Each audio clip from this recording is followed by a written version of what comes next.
Hello നമസ്കാരം. Tara's wonder കിച്ചണിലേക്ക് എല്ലാവർക്കും സ്വാഗതം. നമുക്കിന്നൊരു ബ്രേക്ക്ഫാസ്റ്റ് റെസിപ്പി കണ്ടു നോക്കിയാലോ. അപ്പോൾ അത് ഞാൻ വെള്ളയപ്പവും കടലക്കറിയുമാണ് ഞങ്ങളിന്ന് ബ്രേക്ക്ഫാസ്റ്റിന് കഴിച്ചത്. അപ്പോൾ അതിൻ്റെ വീഡിയോ ആയിട്ടാണ് ഞാൻ വന്നേക്കണത്.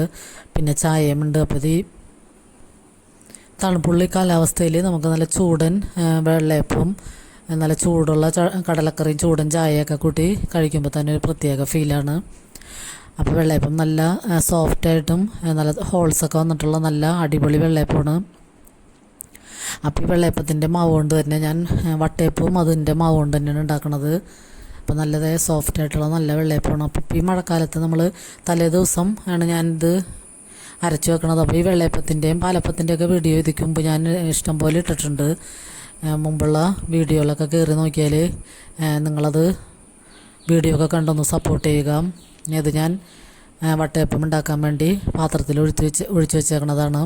അപ്പോൾ ചില വീഡിയോസൊക്കെ ആദ്യവും ചിലത് കുറച്ച് കഴിഞ്ഞിട്ടൊക്കെയാണ് കാണിക്കണത്. അപ്പോൾ അതെല്ലാവരും ഒന്ന് അഡ്ജസ്റ്റ് ചെയ്ത് കാണുക. അപ്പോൾ ഇത് ഞാൻ പച്ചരി റേഷൻ കടയിൽ നിന്ന് വാങ്ങിക്കണ പച്ചരിയാണ്. അപ്പോൾ അതൊരു 4-5 മണിക്കൂർ നേരം വെള്ളത്തിലിട്ടിട്ട് വെള്ളമൊക്കെ വാർന്നതിന് ശേഷം എടുത്ത് വെച്ചേക്കണതാണ്. പിന്നെ ഈ ചെറിയ ടിന്നിലുള്ളത് തേങ്ങ വെള്ളവും പഞ്ചസാരയും കൂടി ചേർത്ത് മിക്സ് ചെയ്ത് വെച്ചേക്കണതാണ്. അപ്പോൾ ഇത് ഈ കലക്കണത് നമ്മൾ വറുത്തരിപ്പൊടി കുറച്ച് എടുത്തുനിന്ന് ചൂടാക്കി എടുത്താൽ അതൊരു കപ്പി ആച്ചിട്ട് നമുക്കത് ഈ വെള്ളയപ്പത്തിൽ ചേർക്കാനുള്ളതാണ്. അപ്പോൾ ഇത് നമുക്ക് ഒന്ന് ചൂട് കയറ്റി ഒന്ന് കുറുക്കി എടുക്കാം, കപ്പിയാച്ചി എടുക്കാം. പിന്നെ നമ്മൾ കള്ളിന് പകരമാണ് തേങ്ങ വെള്ളത്തിൽ പഞ്ചസാര ഇട്ട് നമ്മൾ രാവിലെ വെച്ച് വൈകുന്നേരം ആകുമ്പോഴത്തേനും അത് നന്നായിട്ട് പെർമനൻ്റായിട്ടുണ്ടാകും. കള്ളിൻ്റെ ഒരു ഫീല് കിട്ടുകയും ചെയ്യും. പിന്നെ നമ്മൾ ഈസ്റ്റോ വേറെ ഒന്നും അതിലേക്ക് ചേർക്കേണ്ട ആവശ്യമില്ല. പിന്നെ നമ്മൾ ഈ കപ്പി കാച്ചിയതും കൂടി ചേർത്താൽ മതിയാകും. അപ്പോൾ അതിന് പകരം നമുക്ക് ചോറോ അല്ലെങ്കിൽ അവലോ ഒക്കെ ചേർത്ത് കൊടുക്കാം. അപ്പോൾ ഞാൻ ചോറ് ചേർത്തിട്ടൊക്കെയാണ് ഞാൻ എപ്പോഴും ഇത് മിക്സ് ചെയ്ത് വെക്കാറുള്ളത്.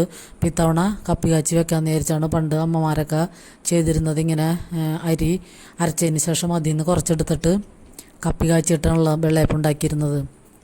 അപ്പോൾ ഇത് അരി അരച്ച് കഴിയുമ്പോഴത്തേനും പിന്നെ നമ്മൾ മിക്സ് ചെയ്ത് വെക്കാൻ കുറച്ച് സമയം എടുക്കും. അപ്പോൾ ഞാൻ അതിന് പകരം അരിപ്പൊടി എടുത്ത് കപ്പി കാച്ചി വെച്ചതാണ്. അപ്പോൾ നമ്മുടെ ഇത് മിക്സിയിലേക്ക് ഇട്ട് അരക്കലൊക്കെ കഴിഞ്ഞ് 2-3 പ്രാവശ്യമായിട്ടാണ് ഞാൻ അരച്ചെടുത്തത്. അരിയും തേങ്ങയും പിന്നെ തേങ്ങ വെള്ളം പിന്നെ കപ്പി കാച്ചിയതെല്ലാം കൂടി കൂട്ടി മിക്സ് ചെയ്ത് ഒരു 2-3 പ്രാവശ്യം അരച്ച് കഴിഞ്ഞപ്പോൾ നമ്മുടെ മിക്സ് റെഡിയായി. പിന്നെ ഞാൻ തലേദിവസം എടുത്ത് വെച്ചിട്ട് പിറ്റേ ദിവസമാണ് ഈ കാണിക്കണത്. അപ്പോൾ ഇതിൻ്റെ പാത്രത്തിൻ്റെ വക്ക് വരെ എത്തിയിട്ടുണ്ടായിരുന്നു, നന്നായിട്ട് പൊന്തിയിട്ട്. എന്നിട്ട് ഞാൻ ഒന്ന് തവി കൊണ്ട് നന്നായിട്ട് മിക്സ് ചെയ്തതിന് ശേഷമാണ് ഇപ്പോൾ കാണിക്കണത്. അപ്പോൾ പാത്രത്തിൻ്റെ അടപ്പനുമൊക്കെ ആയിട്ടുണ്ടായിരുന്നു, അതൊക്കെ ഞാൻ കഴുകി കളഞ്ഞു. നന്നായിട്ട് പൊന്തിയിട്ടുണ്ടായിരുന്നു. അപ്പോൾ നമ്മൾ ആ തേങ്ങ വെള്ളവും പഞ്ചസാരയും കൂട്ടി ഒഴിക്കുമ്പോൾ തന്നെ ഇത് നന്നായിട്ട് ഫെർമനൻ്റ് ആകും. പിന്നെ നമ്മൾ കപ്പിയാച്ചി മിക്സ് ചെയ്തത് കാരണം നന്നായിട്ട് സോഫ്റ്റായിട്ട് കിട്ടുകയും ചെയ്യും. അപ്പോൾ ഇത് ഞാൻ എപ്പോഴും പറയാറുള്ളത് പോലെ ഒരു ദിവസത്തേക്ക് വേണ്ടിയല്ല, ഞാനൊരു 3-4 ദിവസം ഉണ്ടാക്കാൻ പാകത്തിനാണ് ഇത് മിക്സ് ചെയ്ത് വെക്കുള്ളൂ. അപ്പോൾ ഈ കൂട്ടിയിൽ നിന്ന് തന്നെ നമുക്ക് വട്ടയപ്പം ചുട്ട് എടുക്കാം. അപ്പോൾ നമുക്കതിന് കോമ്പിനേഷനായിട്ട് കടലക്കറി വെള്ളക്കടലയാണ് ഞാൻ എടുത്തേക്കുന്നത്. അപ്പോൾ അത് തലേദിവസം വെള്ളത്തിലിട്ട് ചേർന്നതാണ്. 3-4 പ്രാവശ്യം കഴുകി നമ്മൾ വെള്ളത്തിലിട്ട് നമ്മൾ കുക്ക് ചെയ്യുന്ന വെള്ളത്തിൽ തന്നെ ഇട്ട് വെച്ച് കഴിഞ്ഞാൽ പിന്നെ ആ വെള്ളം കളയേണ്ട ആവശ്യമില്ല. പിന്നെ അതിലേക്ക് തന്നെ ഒരു ഇടത്തരം സവാളയും 2-3 പച്ചമുളക്, ഒരു കഷ്ണം ഇഞ്ചിയും, ആവശ്യത്തിനുള്ള ഉപ്പും പിന്നെ ഒരു കപ്പ് വെള്ളവും കൂടി ഒഴിച്ചിട്ട് നമുക്കൊരു 3-4 വിസിൽ കേട്ടാൽ മതിയാവും. അപ്പോൾ ഇത് കുതിർന്നിരിക്കണ കാരണം പെട്ടെന്ന് വെന്ത് കിട്ടും. വെള്ളക്കടലയാകുമ്പോൾ നല്ല സോഫ്റ്റായിട്ട് പെട്ടെന്ന് വെന്ത് കിട്ടും. അപ്പോൾ കടലയൊക്കെ വെന്ത് കിട്ടിയിട്ടുണ്ട്. അതിലേക്ക് ഞാനൊരു കഷ്ണം ക്യാരറ്റും കൂടി ചേർത്തിട്ടുണ്ടെന്ന് കളർഫുള്ളാവാൻ. അപ്പോൾ ആ കടലയിൽ നിന്ന് ഞാൻ പകുതി ഭാഗം എടുത്ത് മാറ്റി വയ്ക്കും. അപ്പോൾ നമുക്ക് പിന്നെയും പിറ്റേ ദിവസമൊക്കെ എടുത്ത് ഉപയോഗിക്കാൻ പറ്റും. പിന്നെ നമുക്ക് ഈ കടല ഒന്ന് കറി വെച്ച് എടുക്കാൻ വേണ്ടി ഒരു സവാളയും 5-6 വെളുത്തുള്ളി അല്ലിയും കറിവേപ്പിലയും കൂടി ഇട്ടിട്ട് വെളിച്ചെണ്ണയിലൊന്ന് വഴറ്റി എടുക്കാം. പിന്നെ അതിലേക്ക് നമ്മൾ മല്ലിപ്പൊടിയാണ് കൂടുതൽ ചേർക്കേണ്ട. കടലയിൽ മല്ലിപ്പൊടി കൂടുതലിടണം, എന്നാലാണ് അത് പ്രത്യേക ഒരു ടേസ്റ്റ് ഉണ്ടാവുന്നത്. അപ്പോൾ അതിലേക്കും ഒരു 3 ടീസ്പൂൺ മല്ലിപ്പൊടിയും 1.5 ടീസ്പൂൺ മുളക് പൊടിയും 1/2 ടീസ്പൂൺ ഗരം മസാലപ്പൊടിയും 1/2 ടീസ്പൂൺ മഞ്ഞൾപ്പൊടിയും കൂടിയാണ് ഞാൻ ചേർത്ത് കൊടുത്തേക്കുന്നത്. അപ്പോൾ നമ്മൾ ഈ റെസ്റ്റോറൻറ്റിൽ നിന്നൊക്കെ കഴിക്കുമ്പോൾ ഉള്ള ടേസ്റ്റ് കിട്ടണത് ഈ മല്ലിപ്പൊടി കൂടുതലിട്ടിട്ട് അതിൻ്റെ പച്ചമണമൊക്കെ മാറി നന്നായിട്ട് ചെറുതീയിലിട്ടിട്ട് പച്ചമണമൊക്കെ മാറ്റിയിട്ട് വേണം നമ്മൾ ഈ കടലിട്ട് കൊടുക്കാൻ. അല്ലെങ്കിൽ അതിൻ്റെ പച്ചക്കുത്ത് ഉണ്ടാവും. അപ്പോൾ അതൊക്കെ കൂടി ചേർത്തിട്ട് നമുക്ക് ഈ കടലയും കൂടി മിക്സ് ചെയ്ത് കഴിഞ്ഞാൽ പിന്നെ ഞാനിതിലേക്ക് കുറച്ച് കോക്കനട്ട് മിൽക്ക് പൗഡർ ചൂടുവെള്ളത്തിൽ കലക്കി അതും കൂടി ഒഴിച്ചിട്ടുണ്ടായിരുന്നു.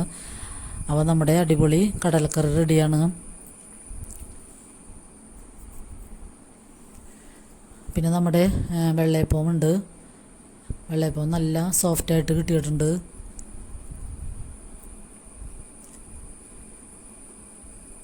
അപ്പോൾ ഇത് വട്ടയപ്പത്തിന് കോരി ഒഴിക്കണതാണ്. പാത്രത്തിൽ നമ്മളൊരു തുള്ളി വെളിച്ചെണ്ണ നെയ്യോ വരട്ടിയിട്ട് അതിലേക്ക് ഈ മാവ് തന്നെ കോരി ഒഴിച്ചാൽ മതിയാകും. അപ്പോൾ ഞാൻ ഈ മാവ് ഫ്രിഡ്ജിൽ വെക്കണേക്ക് മുമ്പ് തന്നെ വട്ടയപ്പം ഉണ്ടാക്കിയെടുക്കുന്നതാണ്.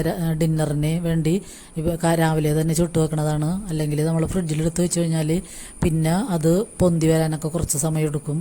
അപ്പോൾ രാവിലെ വെള്ളയപ്പം ചുടുന്നതിനൊപ്പം തന്നെ ഈ വട്ടയപ്പവും ചുട്ട് വെക്കുന്നതാണ്. അപ്പോൾ അത് അവിടെ ഇരുന്ന് വെന്തോളും. അപ്പോൾ അതിൻ്റെ ഇടയ്ക്ക് നമുക്ക് വെള്ളയപ്പം ചുട്ടെടുക്കാം.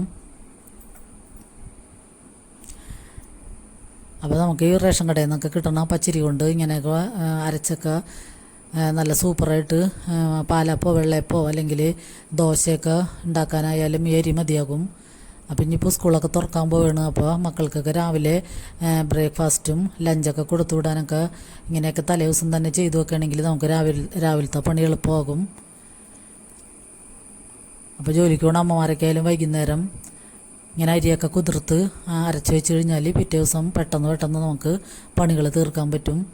അടിപൊളിയായിട്ട് നമുക്ക് ഈ പാലപ്പം ചുട്ടെടുക്കാം. അപ്പോൾ നിങ്ങൾക്ക് കാണുമ്പോൾ തന്നെ അറിയാൻ പറ്റും നല്ല ഹോൾസൊക്കെ വന്ന് നല്ല സോഫ്റ്റായിട്ടുള്ള നല്ല വെള്ളയപ്പമാണ്. പിന്നെ അതിൻ്റെ ഒപ്പം നല്ല ചൂട് ചായയും കൂടി ആകുമ്പോൾ നമ്മുടെ ബ്രേക്ക്ഫാസ്റ്റ് അടിപൊളിയാക്കാം. അപ്പോൾ വീഡിയോ കൊണ്ട് സപ്പോർട്ട് ചെയ്യണ എല്ലാവർക്കും ഒരുപാട് നന്ദിയുണ്ട്. ഇനിയും നിങ്ങളുടെ സപ്പോർട്ട് ആവശ്യമുണ്ട്. അപ്പോൾ വീഡിയോ എല്ലാവരും സ്കിപ്പ് ചെയ്യാതെ കാണണം. അപ്പോൾ ഇത്തരം വീഡിയോസൊക്കെ നിങ്ങളുടെ ഫ്രണ്ട്സിനും റിലേറ്റീവ്സിനൊക്കെ അയച്ചു കൊടുക്കുകയാണെങ്കിൽ അവർക്കും ഇത് ഒരു ഉപകാരമാകും.